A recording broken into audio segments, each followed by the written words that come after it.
As Jackie mentioned earlier, we're partway through a series that we're doing, looking at the Gospel of John, the book of John. Gospel is a word we use, it means good news.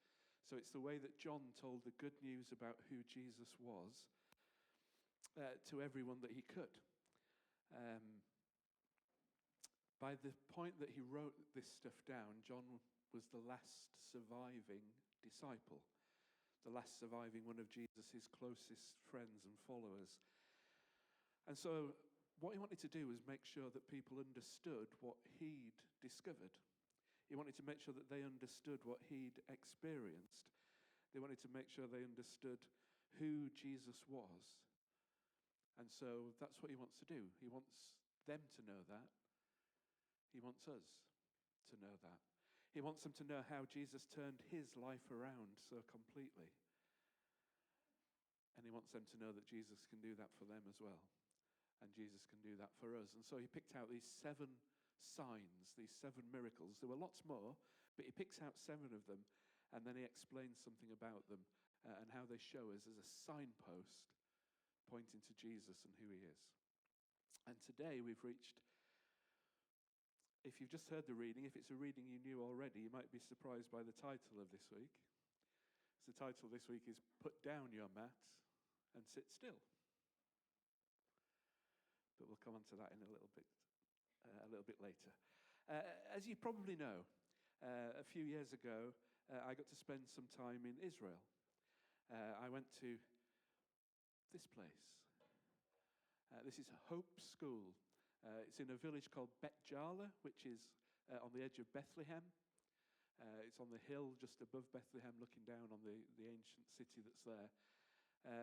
And I went there to do some stuff in the school, some sort of teaching and assemblies and that sort of stuff, but then also some painting and decorating and whatever they needed doing. And it's an amazing school because it's a school with Christian children, Muslim children, and Jewish children all together in one place. There aren't many places like that. And it was run at that time, sadly he's since died, but it was this man, a man called Solomon Noor. He was like the headmaster of the school.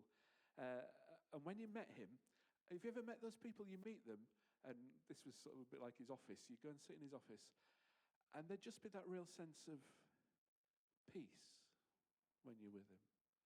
He's someone who obviously had a great deal of wisdom when you talk to him. He's someone who, if you can imagine what it might be like running a school like that in a place like that, he's someone who, like the name of the school, is full of hope. And you meet these people and you go, wow, aren't they amazing? I've met lots of sort of famous Christian speakers and worship leaders and all kinds of stuff. And actually with lots of them, when you meet them, you discover they're just normal like you and me. But there is something different about them, and we'll come back to that a little bit later. I just wanted to show you some pictures. This is a picture of, it's taken a few years ago now, but basically it's still the same. This is the Temple Mount in Jerusalem. So you can look down, we're looking sort of from the top of the Mount of Olives down onto the Temple Mount. And there in the middle there's the Dome of the Rock, because that's now it's a Muslim area. That's their mosque that they have there. You won't be able to tell, but there's a square there, and in front of it is what we call the Western Wall or the Wailing Wall. That's just over there. And so that's what it looks like now. But what I want to show you, it's a picture that I've shown you before. It's a picture of a model of what it looked like 2,000 years ago when Jesus was there. Originally, this picture was taken when this model was in the car park of a hotel. It's now been moved to a museum, but you can see what it looked like. If I quickly flick back, can you see how it's sort of, we're at a slightly different angle to it, but you can see the way it fits with how it used to be. And there in the middle, you've got, you'd have the Holy of Holies, the most holy place, the Kadesh or Kadesh. And then around it you have not the most holy place, but around it you have the holy place. And then around that you have the court of the priests. And then around that you have the court of the men. And then around that you have the court of the Gentiles. So all these places within the temple that people could go. On the left, you can see the sort of red-roofed bit. That's Solomon's colonnade, is what it was called. If you read in Acts, that's where the disciples would meet together to worship in the early years of the church. They would be meeting in one of the rooms. There's lots of little rooms in there that people could use. And then, something I don't think I've ever talked to you about before, the sort of right-hand side, can you see there's like a castle with 4 turrets? That's the fortress of Antonio. That was the Roman army headquarters. So that would have been full of the Roman army. That's where their sort of barracks were and where their headquarters were. And so we can look at what it was like about 2,000 years ago. That's what it would have been. That's the place that people would have gone. But what we never do is see what's next to it. Because this is just one part of Jerusalem. It's one part of the city. You can see some of the houses and stuff that they've made models of around. I want to show you what's just to the right of there, just to the north of the Temple Mount. Can you see the temple there and the fortress of Antonio? And then down in front of it, can you see there's that sort of, almost a figure of 8 sort of thing? I'll show you a bit closer. There's these 2 huge pools. In Hebrew, the word that you would use for one of them is a mikveh. A mikveh is a place where that you would have, you would be ceremonially washed clean. So Tina keeps reminding me regularly that how long ago it is since she got baptized here. And she wants to get baptized again, but we're not allowed. But under here, we have the baptistry. And in essence, the baptistry is what Jewish people would call a mikveh. It's the place with water where you're ceremonially made clean and made whole. All those things in your life that shouldn't be there are washed away. The reason that it's right next to the temple, can you guess? Because people would go there for their ceremonial washing before they were allowed to go into the temple. They've got to be made clean. They've got to be made ready for entering God's presence. It had to be, they had to use, the term they use is living water. So it couldn't be water that has been stored in pots and whatever. It could be a river, but there are no rivers in Jerusalem, so it couldn't be a river. It could be rainwater that's collected. It's still true today for Jewish people with their mikveh. It has to be living water that they have there. And so what they did here was the one in the front is like the reservoir. They would collect the rainwater. They would collect, they think possibly there was a spring underneath as well where the water would come up from a spring. But they would use this place as like the reservoir. And then the second pool is where they would actually do their dunking, where they would do their washing, where they would do their ceremonial stuff. So the middle piece that goes across is like a dam that stops the two. And so whenever they wanted more water in the bottom, they could open a bit of the dam and allow the water to flow through into the bottom bit from the reservoir. And so this area, this mikveh that they had, can you see it had 5 covered colonnades, columns with a roof over. There's one all down this side, one down that side, and then there's the 3 that go across. And it's a little bit unusual to have a building like that with the 5 covered colonnades. But that middle one is the dam. It was the bit that stopped, held the water, and then released it when it was needed.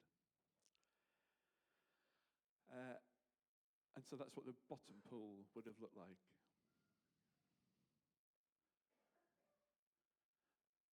When we got on to reading the story in a second, I asked Susie how big she thought the pool was in the story and what it looked like. And it wasn't this. But this is it. They found the archaeological remains, so we know exactly where it was and what it looked like. That's that middle, the dam bit that goes across the middle, so you can see how deep it was as well.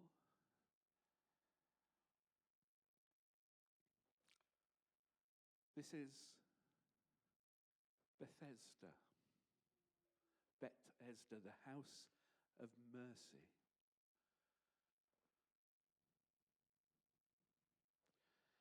They collected the water. It may have been fed by a spring from underneath too. But at times, something happened here. The waters bubbled, or the waters were stirred, or the waters moved in some way. Some people think it's because there was this spring underneath that was feeding it. Some people think it was maybe when you opened the dam and allowed the water to flow through from one to the other. By Jesus' time, there was a tradition that it was an angel that came and stirred the waters. And then whoever was first to get into the water after it had been stirred, if there was something wrong with them, they could be healed of the thing that was wrong with them. The problem is that this was the mikveh for the temple. So there would always have been people in it. There would always have been people purifying themselves and making themselves clean. There was very little chance, if you were disabled in some way, paralyzed in some way, and you were up on the sort of steps, the bank there would be very, very little chance of you getting in the water if you saw it stirring before anyone else, because probably there'd be somebody in there already. And there would be absolutely no chance if you were someone who was paralyzed and had been paralyzed for 38 years. But one day Jesus was passing through this place. Maybe he was going to be washed, preparing himself for going into the temple. And he sees a paralyzed man. Sometime later, Jesus went up to Jerusalem for one of the Jewish festivals. Now there is in Jerusalem, near the sheep gate, a pool, which in Aramaic is called Bethesda, and which is surrounded by 5 covered colonnades. Here a great number of disabled people used to lie, the blind, the lame, the paralyzed. One who was there had been an invalid for 38 years. I very deliberately left the numbering in for the verses. Can anyone spot anything strange about the numbering of the verses? 4's missing. That's not me doing that. That's how it appears in the Bible when we read it. Probably, if you've got a Bible in front of you, it's got a little footnote that takes you down to the bottom and tells you what verse 4 says.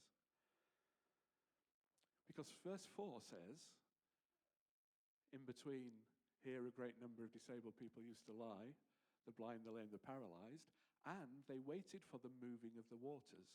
From time to time, an angel of the Lord would come down and stir up the waters. The first one into the pool after each such disturbance would be cured of whatever disease they had. One who was there had been... So can you see?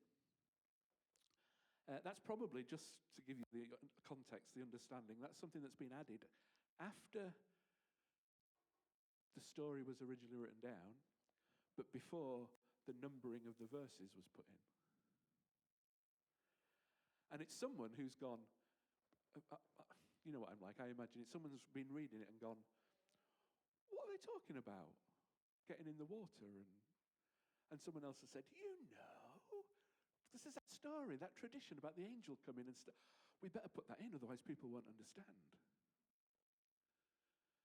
And so it's put in, usually in our Bibles, as a little footnote at the bottom, because it's not in the original text, but it's in there early enough that the numbering hadn't yet been sorted out, and it helps us to understand the story. Carry on. One who was there had been an invalid for 38 years. When Jesus saw him lying there and learned that he had been in this condition for a long time, he asked him, "Do you want to get well?" "Sir," the invalid replied, "I've no one to help me into the pool when the water is stirred. While I'm trying to get in, someone else goes down ahead of me." Then Jesus said to him, "Get up, pick up your mat and walk." At once the man was cured. He picked up his mat and walked. Have you ever been in one of those situations? Maybe you've been to a football match or a concert where there's a huge crowd of people And you want to get to your seat, or you want to get to the front so that you can be the person at the front who can see the band playing or whatever. What it's like in that sort of situation. The elbows that are going. People pushing the... That's what it would have been like. As soon as anybody saw the water stirring, they're desperate to get to the water. They're desperate to get in there ahead of anybody else because it's the only chance they have. And so they'd be pushing and they'd be forcing their way through. Maybe been on the underground in London and tried to get on an underground train with the crush and people trying to get in. It's the paralyzed man and the others who were there trusted that the water could heal them. Imagine how scary it must have been when the water stirred, for whatever reason they stirred. And there's a whole crowd of people desperately trying to push their way to the front. The riot that there could have been. But then Jesus says this really weird thing. Do you want to get well? Do you want to be healed? The word there is to do with, do you want to be made whole? Do you want to be made complete? Do you want your life to be returned to the way it was always meant to be? Do you want to have your life transformed? Do you want to be made well?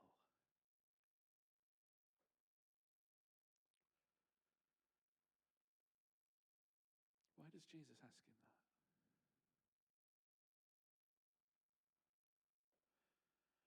I don't think it's so that Jesus could show off and say, hey, watch this. I think it's that Jesus is genuinely wanting this man to know wholeness and completeness in his life. He's wanting him to know more than just a physical healing that could take place in the waters. And he's saying, actually, what I have in another place, how does he describe himself? He says, I am the living water. The water of the mikvah that makes you whole and clean and ready to meet God. He wants the man to know this wholeness and this completeness.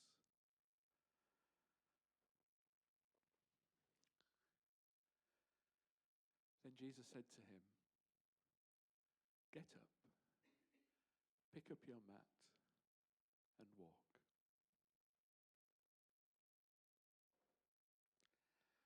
Three things that the man had to do. Once he'd met Jesus, to enter into this new life that Jesus had for him, this life of wholeness and completeness, there are three things he needed to do. First one, get up. The word that's used there, it literally means wake up. It means the thing you do on a morning. Be awakened. Become aware. Become alive. Become awake. Get up. It's that act of meeting Jesus and realizing that you can be awake. You can be aware. You can be alive. Jesus says, get up. For the man, it's a literal, physical getting up. For us, it's that awareness of who Jesus is. It's having our eyes opened again because we're awake to see who Jesus is, that he really is the one who created the world, that he really is the one who is in the process of recreating the world, that he really is the one who makes it possible for us to have that new life. And when we recognize it's him and that that's possible in him, then we wake up and come alive again. So he has to get up. He has to awaken. But then he has to pick up his mat. Again, the word can mean to lift up, or it can mean to take away. And I was thinking about what does a mat represent? The mat, as I was thinking about it, for me, it seemed to be clear, was to do with showing the past struggles that this man has had. It's shown the past difficulties that this man has had. It's shown the difficulties that he's stuck in and he can't get out of.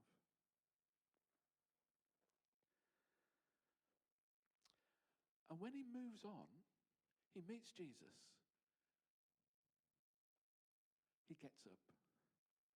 He picks up his mat. He carries that history of who he was with him. He doesn't anymore allow it to define who he is. He doesn't let it anymore be the thing that he is, but he takes what he was and sees the new life that Jesus gives him, and he can remember, he can hold on to, in a sense, the history that he had. He can see how far Jesus has brought him.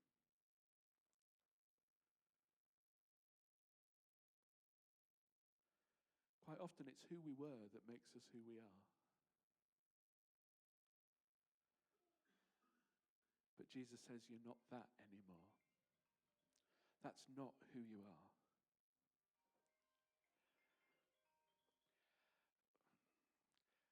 I find it really sad sometimes. I see people, I talk to people, I spend time with people.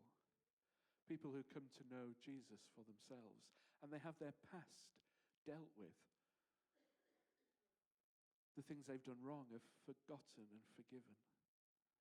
The things that have been done to them can be dealt with, and they can move on from those things. The situations they've been in.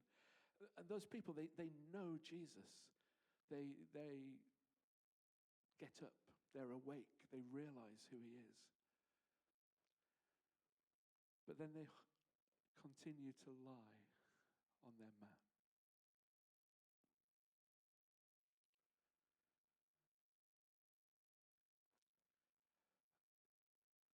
They should pick up those things of the past, and they're who they are, and it's their memories, it's all that goes with that, but Jesus has given them permission to move on from that. And so we don't hold on to them so that we can live in them still. We hold on to them as a reminder of where Jesus has taken us from and where he's taken us to. And that leads to the third thing. You get up, pick up your mat, and walk. The word walk there means to tread all around. And figuratively again, it means to live. It's a new way of life. It's an ongoing obedience. The Greek word there, sometimes if teachers travel around and teach in different places, we call them peripatetic. You heard that? Often music teachers are peripatetic. That's the Greek word there. It's to move and travel around. Get up, pick up your mat, and walk. It's a new way of life. It's an ongoing obedience.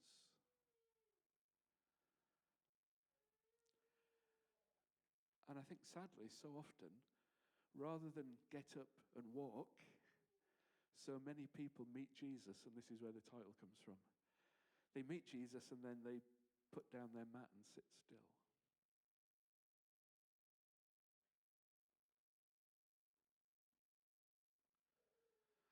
And I think this morning, for some of us here, Jesus wants to ask us a question.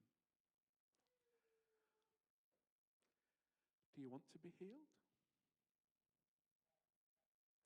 Do you want to be whole? Do you want to have that fullness and completeness of life that he wants us to have and wants to bring? And we've got that same question as this paralyzed man in the story. Do you want to get well? Do you want to be healed? Do you want that new life? And then my question to you is, what's holding you back in that? Because Jesus wants you to allow him to heal, to recreate your life. And maybe there's things you need to talk to someone about, or you need to pray with someone about. Things that are holding you back from taking that step with him.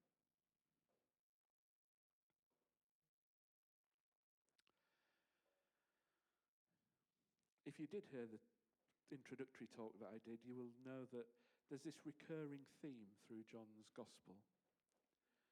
John wants us to see how Jesus was involved in the creation of the world in the first place, in the beginning. But then he wants us to see how through Jesus' life and death and resurrection, using these signs, these signposts to point to who Jesus is, he wants us to see that Jesus is about recreating the world back to how it was always meant to be. Back in Genesis 1, if you're new to church, and this is new stuff I'm talking about, you don't need to listen for the next couple of minutes. This is for those who've been around. I thought this was really interesting. John's about showing how Jesus was involved in the creation of the world, but then he's also involved in about the recreation of the world. Back in Genesis 1, on day 3 of creation, in this poem that's there that tells us about what happened, it says that God drew together all the waters into one place so that land would appear. In Hebrew, Jesus, in Genesis 1, God drawing together the waters, the phrase that's used is a mikvah ha-mayim.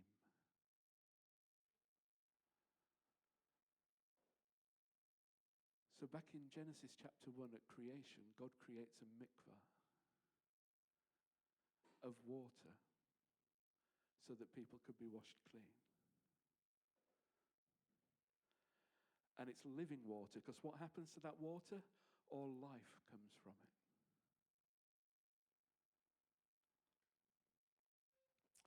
The pool of Bethesda is a mikvah hamayim. It's living water where new life comes from. The man in the story trusted that the water could heal him. But he got healed without getting wet.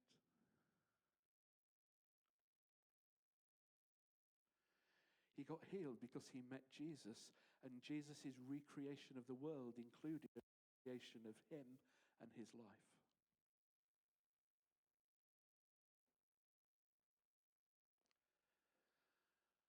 I told you earlier about this man, Solomon, the head of Hope School in Bet Jala. This week, as Ed did as well, I got to meet the new Bishop of Taunton, who on the day that she was, what's the right word? I can't think of. It was announced. Is that? Yeah. It was announced. The king had signed the declaration. It was declared from Downing Street and all that sort of stuff. So there's the new bishop, Bishop Fiona, there, the third one in from the left. There's the headmaster of Pearland School, the chaplain of Pearland School, other people who work in the education team. And then there's somebody hiding at the back there.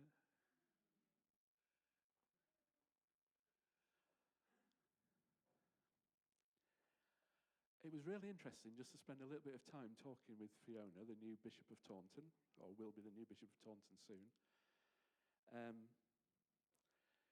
So, I said I've met people like Solomon, I've met other famous Christians, and you discover that there's something quite normal about them. There's something quite ordinary about them. Except for one other thing. Talking to Fiona, she told us all about her journey of where she's come from and where God has led her from being a primary school teacher to being a vicar, to being an archdeacon, then to being a bishop now. This journey that she's been through to get to where she is today. And she, I'm sure, would be the first to say, and Solomon would have been the first to say, and so many of these other people that I've met would be the first to say, that there is absolutely nothing special about them.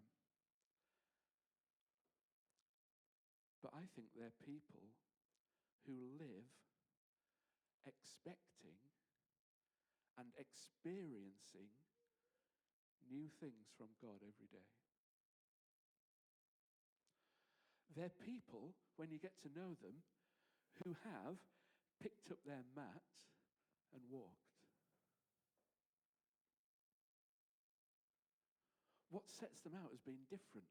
This wisdom that they seem to have, this time that they seem to have, this knowledge that they have, this love that they have, this compassion that they have. You know, you've met those people and you go, oh, that's it.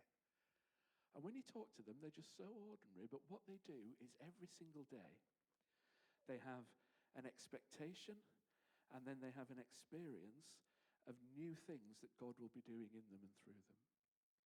They have picked up their mat and they have walked. They haven't got up, put down their mat and sat still.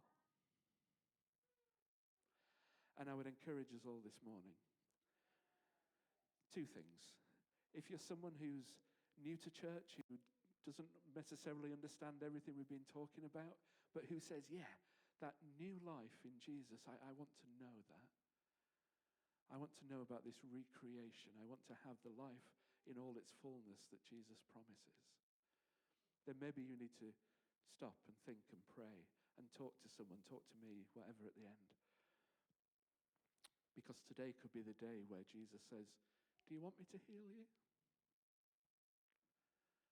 And you say, yeah.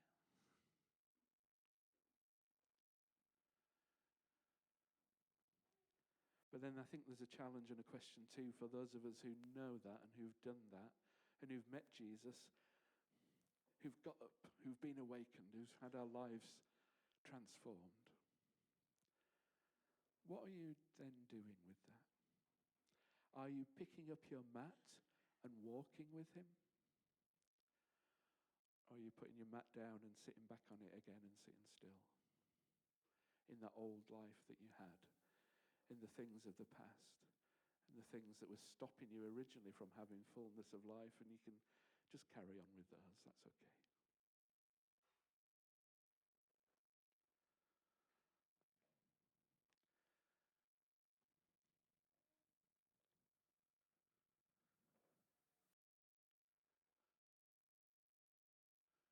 Jesus, the living water, who can bring healing and wholeness, and who then says, now walk with me in that. Let's pray. Lord Jesus, I ask that you would be speaking to those people here this morning who maybe don't know you yet for themselves, who maybe have been confronted by you this morning and you're saying, do you want to be made well? Do you want to have your life transformed? Do you want to have fullness and wholeness and completeness? And Lord Jesus, if there are people here who that is true for, I pray that they would have the courage to stand up and say, yes, I want that for myself. And then, Lord, for those who've already done that, who've made that decision, I pray that today would be a day where we can once again pick up our mats, all that our life included and entailed, and we can walk. We can go with you into that life, into that fullness of life, that we can take you with us into every situation that we're in and to every person that we meet. Lord, let us become one of those people who are walking with you, and other people notice and go, oh yeah, I'd like that as well. Holy Spirit, come and be at work in us now. Whichever of those things it is that's right for us, I pray you'd be speaking. You'd be encouraging. You'd be challenging. You'd be filling us and enabling us to take that next step with you. Do you want to be well? Get up, pick up your mat, and walk. Amen.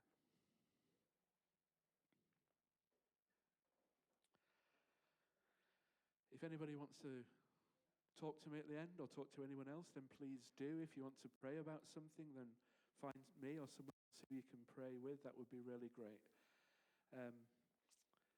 God doesn't speak to us and reveal things to us just so that we can leave them and forget about them. He does that so that we can act upon those things that he's saying.